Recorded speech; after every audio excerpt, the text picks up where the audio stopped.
Respecto a la amortización tributaria, tenemos el requisito para que, en el caso de los intangibles, ¿no? Los intangibles, por ejemplo, cómo se considera pues su uso, ¿no? En este caso con la amortización tributaria. Y para que la amortización tributaria sea válida para efectos tributarios, tenemos requisitos. Que nos dice primero que el intangible tiene que ser de duración limitada, o sea que tiene que ser medible su vida, ¿ok? Tiene que ser medible. Por ejemplo, hay casos en que, por ejemplo, más que nada en las marcas, no son medibles, ¿no? O sea, no puedes saber cuánto de vida útil vas a tener. Entonces, en ese caso, pues si no va a ser limitado su vida, no vas a poder considerar la amortización como para efectos del impuesto a la renta. O sea, tiene que ser de duración limitada. Y otro requisito también importante es el precio pagado. ¿Ya? En la norma te dice precio pagado, así, o sea, precio. Ahora, hay RTFs, si se dan cuenta, les he puesto en cronología un poco para que puedan ir viendo la evolución de cómo ha ido el pronunciamiento, ¿no? En este caso del Tribunal Fiscal. Una RTF del 2016, ¿qué nos dice? Dice, establece que debe admitirse la deducción de la amortización independientemente de cuando se efectúe el pago. Eso era posición del 16. En el 17 nos dice que exige que el íntegro del precio del intangible se encuentre pagado previamente a efecto de que proceda la deducción de la amortización. Y como que ya cambió, ¿no? Y en el 19, más reciente, ¿qué nos dice la norma? O el RTF en este caso. Nos dice que los activos intangibles serán deducibles en tanto sean adquiridos a título oneroso, no siendo exigible su deducción que el intangible se encuentre cancelado. Se dan cuenta, ha ido evolucionando un poco a poco en este caso la interpretación, ¿no? Ahora, como una recomendación, como no es una RTF de observancia obligatoria en realidad, al no ser una RTF de observancia obligatoria, pues no es que sea sí o sí como ley, ¿no? Entonces es en base a interpretaciones, ¿no? Bajo una interpretación o más conservadora es que sí consideramos que esté pagado, ¿no? Ahora, pero no necesariamente que esté cancelado en su totalidad, ¿ya? Eso es una opinión personal. Igual ustedes les he traído acá las RTF para que ustedes lo evalúen y lo tengan en cuenta todos los criterios del tribunal. Y otro tema importante es la oportunidad de amortizar. ¿Okay? La oportunidad de amortizar. La norma nos indica que podemos amortizar ya sea un ejercicio, ¿no? O proporcionalmente en 10 años. ¿Ok? Y tal vez se hacen la pregunta, entonces tiene que ser 1 o 10 años sí o sí. Como la norma dice, 10 años, puede ser menos, o sea, puede ser menos, pero siempre y cuando puedan sustentar tal vez con un informe, ¿no? La vida útil y que este informe pues tiene que ser emitido por un profesional, ¿no? En este caso que califique que efectivamente no son 10 años, sino es 5, no sé, 8, ¿no? Menos. Entonces, pero tiene que haber un sustento para que cuando tengan una fiscalización puedan acreditar, ¿ya? Esa es la recomendación que les podría dar. Acá. A ver. Respecto a los gastos de personal, bueno, en los gastos de personal tenemos los aguinaldos, bonificaciones, ¿no? Gratificaciones, entre otros.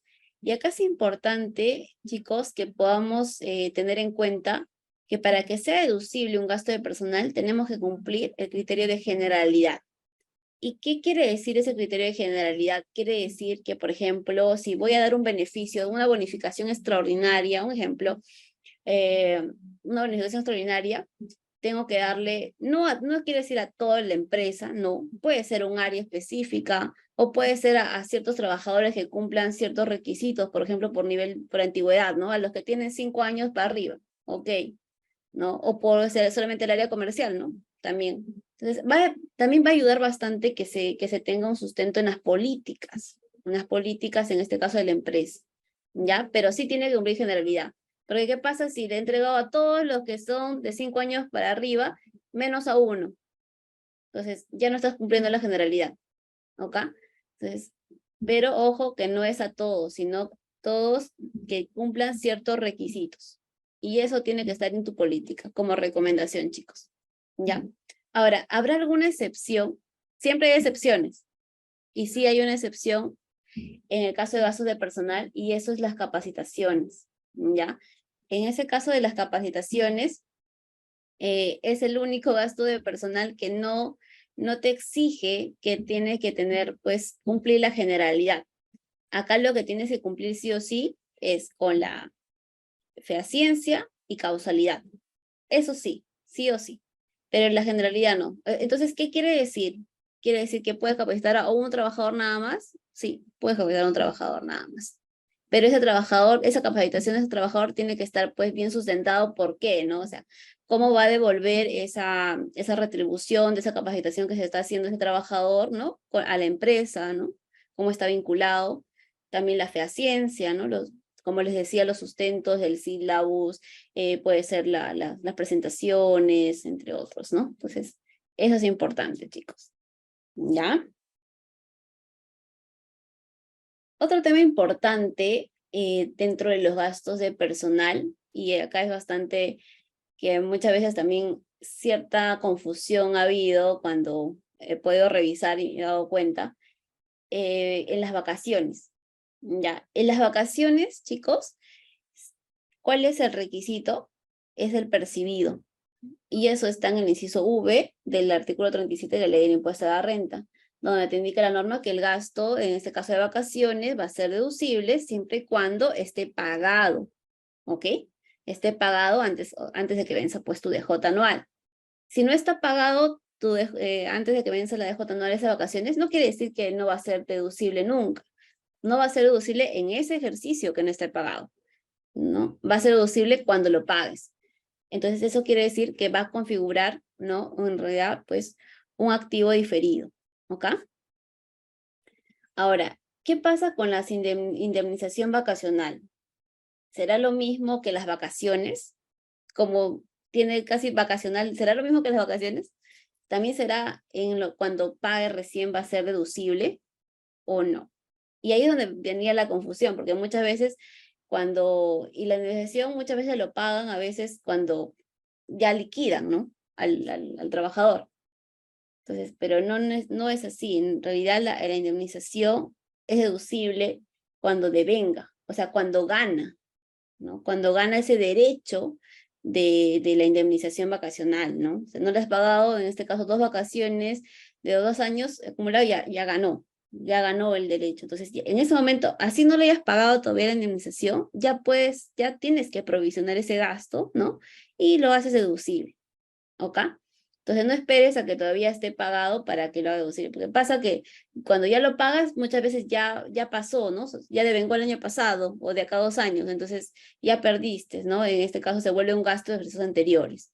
La única forma para que tú puedas recuperar ese gasto sería pues en una fiscalización, lo puedas, ¿no? Considerar en este caso pues ese gasto en su periodo o rectificarlo, ¿no? Pero no es la idea. La idea es que lo reconozcas en el momento que devengó y ahí lo hagas deducible, ¿no? ¿Ok?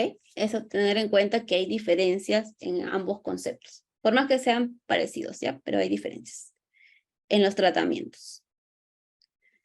Y bueno, respecto a las mermas y desmedros, ¿no? Esto es bastante usual, ¿no? En este caso, más que nada en las empresas de producción, ¿no? Que hay pérdidas tanto cuantitativas como cualitativas, ¿no?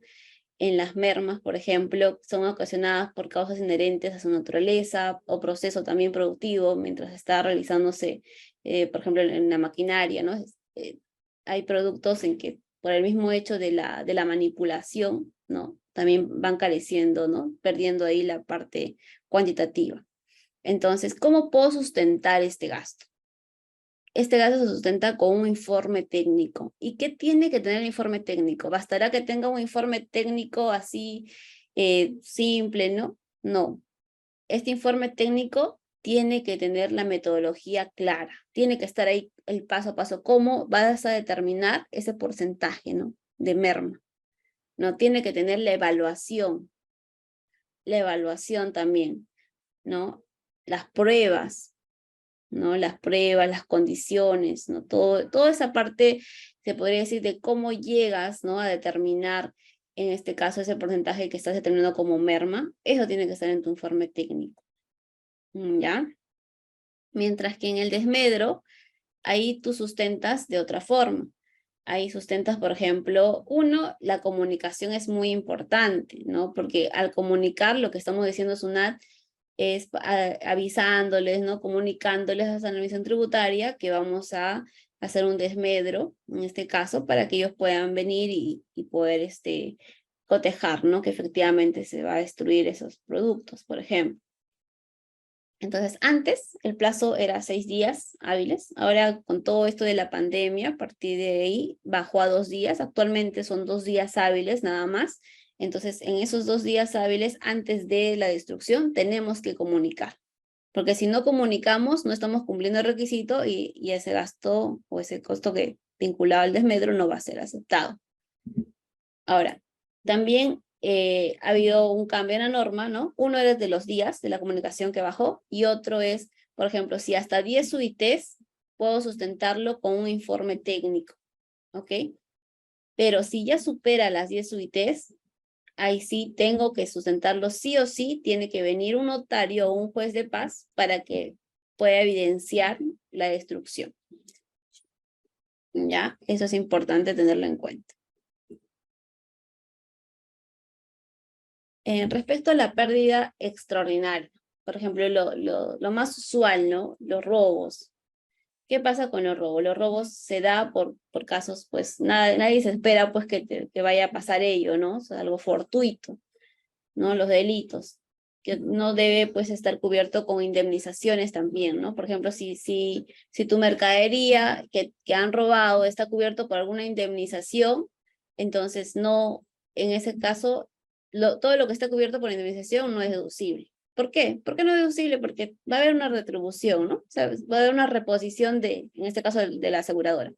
Pero lo que sí va a ser deducible, siempre y cuando cumplimos los siguientes requisitos que vamos a explicar a continuación, es aquellos que no están cubiertos por indemnizaciones, ¿ok? ¿Y cuáles son esos requisitos? A ver, vamos a ver. Para que sea deducible, básico, mi denuncia. Mi denuncia policial, eso es lo básico. Ahora tú dirás, ¿con la denuncia policial es suficiente? Porque muchos a veces cuando vamos a revisar nos entrega la denuncia policial pero eso no es suficiente. Eso te ayuda, si bien es cierto, sí, pero más que nada para que no se reintegre el crédito fiscal, ¿no? De ese producto, ese bien que se ha perdido, se ha robado. Eso cubres el crédito fiscal del IGB.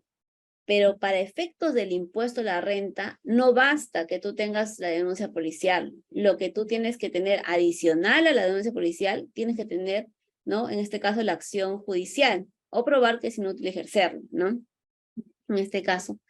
Y, por ejemplo, los archivos de fiscalía, ¿no? También ahí te dicen los archivos de fiscalía, al final, si es que evalúa el fiscal y ve que no es posible identificar en este caso ¿no? al que ha robado, o no hay pruebas, no hay medios que pueda ayudar a identificar, entonces ahí concluye que es inútil ejercer la acción judicial, ¿no? Entonces, con ese archivo de fiscalía, te ayuda, pues, y te sirve en ese momento para que tú deduzcas recién tu renta. Y normalmente, pues, estos trámites con toda la fiscalía no es tan inmediato, así que es muy probable de que, ponte, si este año pasó eso, lo adiciones temporalmente y recién cuando tengas el resultado, ¿no? Tal vez el próximo año, ahí recién vas a deducir ese gasto, ¿ok? Y eso está en el inciso D del artículo 37 de la ley de impuesto a la renta, chicos. Otro tema importante es el impuesto a la renta asumida. Ya, de por sí, todo tipo de impuesto a la renta que asumimos y que no nos corresponde a nosotros directamente como contribuyentes, sino que corresponde a un tercero, ¿no? Por ejemplo, las rentas de primera. Muchas veces, ¿no? Tenemos contratos de alquiler y te dicen, no, yo no voy a asumir, tú me pagas el 100% y tú pagas la renta. Ya, esa renta de primera, por ejemplo, no es deducible, ¿no? Porque es algo que debe asumirlo, en este caso, pues, el arrendador, ¿no? Porque le corresponde a él, está recibiendo la ganancia.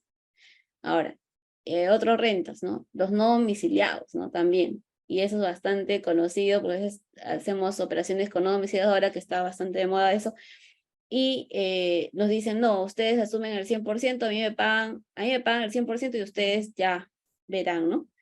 Entonces, ¿qué es lo que se hace? Se asume, ¿no? Y esos impuestos asumidos no son deducibles. ¿Ok? Eso nos dice el artículo 47 de la Ley de Impuestos a la Renta.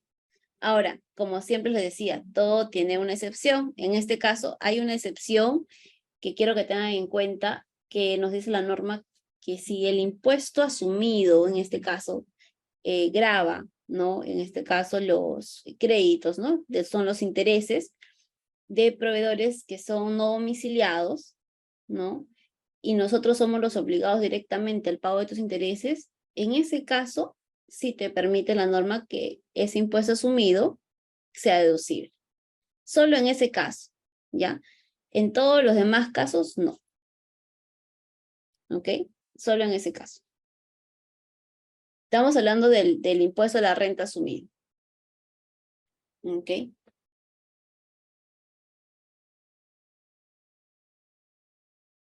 Ahora, respecto al no domiciliado, ahorita vamos a responder también algunas consultitas. Vamos a acabar y respondemos algunas consultas que creo que están haciendo.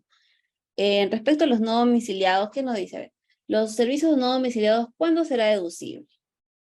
Eso también es un cambio, chicos, que ha pasado a partir del 2019 en realidad. Hay un cambio en la norma, ¿no?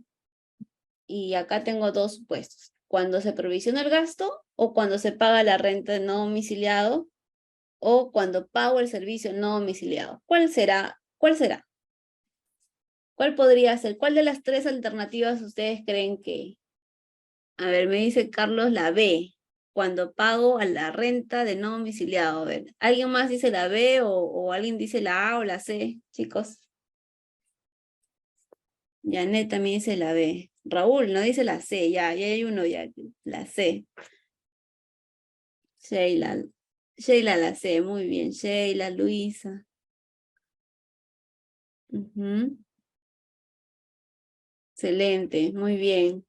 Efectivamente, chicos, es la C, cuando pagamos el servicio al no domiciliado, ¿ya? No se olviden de eso, por favor. No cuando provisiono el gasto, no cuando pago la renta, no, cuando pago el servicio al no domiciliado. O sea, cuando pago mi factura, mi invoice al no domiciliado por mi servicio, ahí.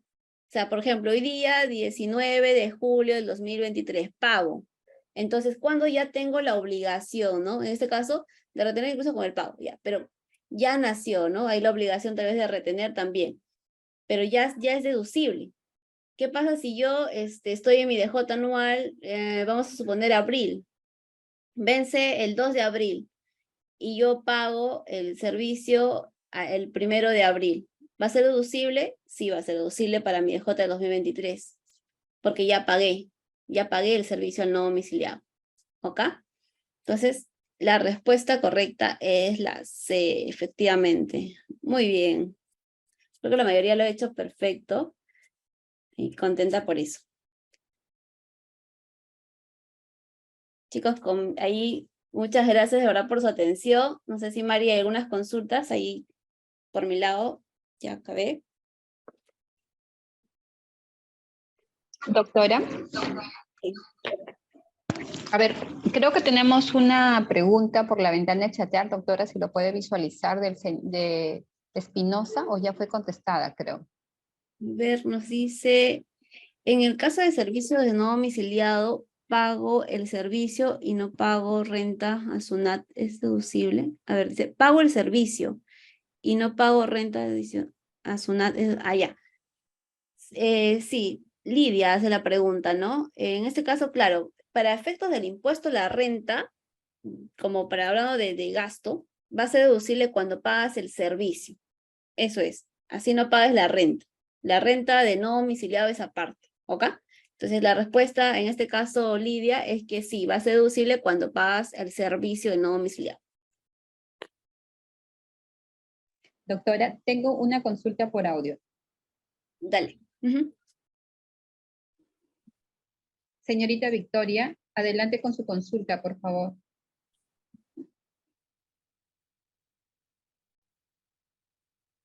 Señorita Victoria. Aló, aló, buenas tardes, ¿se me escucha? Sí, te escuchamos, Victoria. ¿Cómo estás? Sí, ¿qué tal?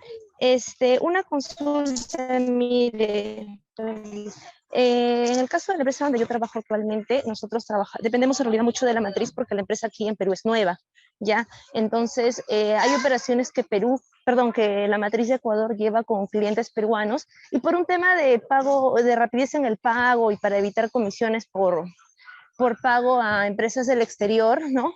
La vinculada, en este caso nosotros Perú, cancela, pero realmente que no pertenecen a operaciones netamente de Perú, sino como les digo, que son operaciones de Ecuador.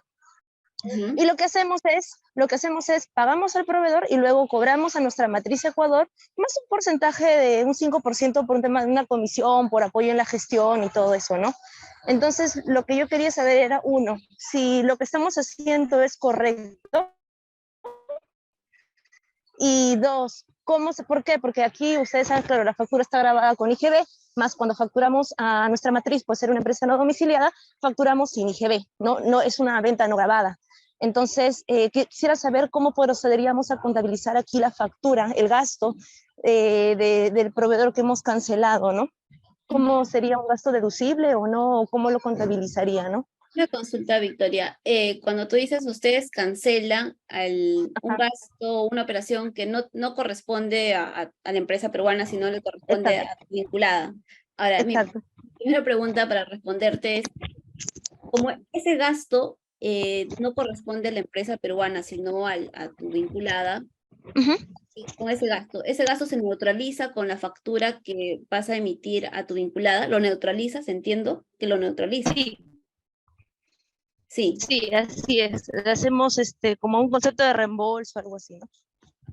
Ok, ya. Y aparte que neutralizas, cobras un fee, te entendí, ¿correcto? Por el servicio administrativo. Sí, ajá, claro, o sea, pagamos, por ejemplo, aquí al proveedor 100 soles, Ujú.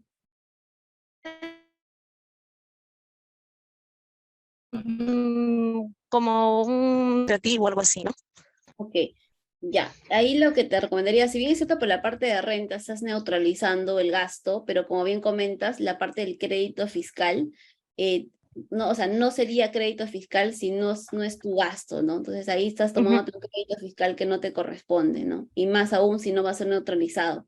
Que si sería neutralizado, bueno, o sea, pero en este caso tú estás recibiendo una operación grabada con IGB y estás Ajá, volviendo y solamente estás neutralizando el gasto, más el crédito fiscal te estás tomando, a lo que no es tu crédito, ¿no? Por no ser tu consumo directo. Y recuerda que el IGB graba el consumo, y el consumo no lo está claro, haciendo Perú, lo está haciendo el de afuera. exacto. Por eso, entonces, en ese caso, ¿cómo procedería yo? Porque esto sucede muy seguido aquí. Entonces, ¿cómo se procedería a contabilizar correctamente esas facturas que en realidad no es por un gasto netamente de Perú, ¿no? Ujú. Bueno, la recomendación que te haría es que lo tomes todo como una operación, o sea, el 100% del comprobante, ¿no? Y lo refactures al 100%, o sea, para que no mitigues ninguna contingencia tanto en crédito, ¿no? Sino que se neutralice eso. Ya, entonces lo tomaría de repente, no sé, como un gasto reparable, algo así. Si se va a neutralizar con tu factura en este caso de venta, ¿no? Ujú. Se va a neutralizar, ¿no? Lo Sí, ideal es que siempre pues todos estos temas se vaya directamente al usuario que va a consumir el servicio. Eso es lo correcto en realidad. Pero bueno, entiendo que por temas también a veces entre vinculadas hay ahorro, ¿no? Hay ahorro en costos si es que tal vez una empresa que tiene tal vez mayor crediticio con los bancos y todo eso, tiene algunas ventajas. Yo me acuerdo que tenía ese caso, entonces entiendo que por ahí va tu tema también. Y si gustas, si mayor detalle podríamos ahí también verlo, ¿no, Mari? Podríamos agendar tal vez con Victoria a ver un tema a mayor detalle también. ya sí, porque ahí tengo la duda de cómo procedería. Claro, lo que sí tengo que ver es que no tomaría el crédito porque es un gasto que no me corresponde, ¿no? Pero en todo caso, Correcto. ¿en Ujú. Así es, Victoria. qué cuenta de gasto, cómo lo contabilizarías ahí? Ajá. Ujú. Podríamos verlo, Victoria, tal vez a más detalle, en tu caso, para ver la dinámica ahí contable, ¿no? Pero al menos en la parte tributaria lo que te puedo decir es que ese crédito no te correspondería tomar, ¿no? Ujú.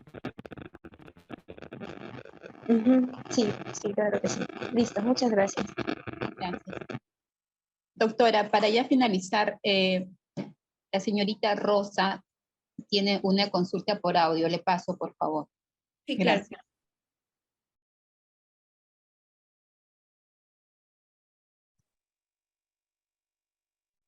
Rosa, activa tu audio, por favor. Hola, ¿qué tal, Pamela? ¿Cómo estás, Ros? Respecto a, a un comprobante mayor de 12 meses. Este comprobante es del 6 de junio del 2022 y este periodo, yo lo podría utilizar el crédito fiscal en este periodo para declarar junio 2023. ¿Podría hacer uso del crédito fiscal?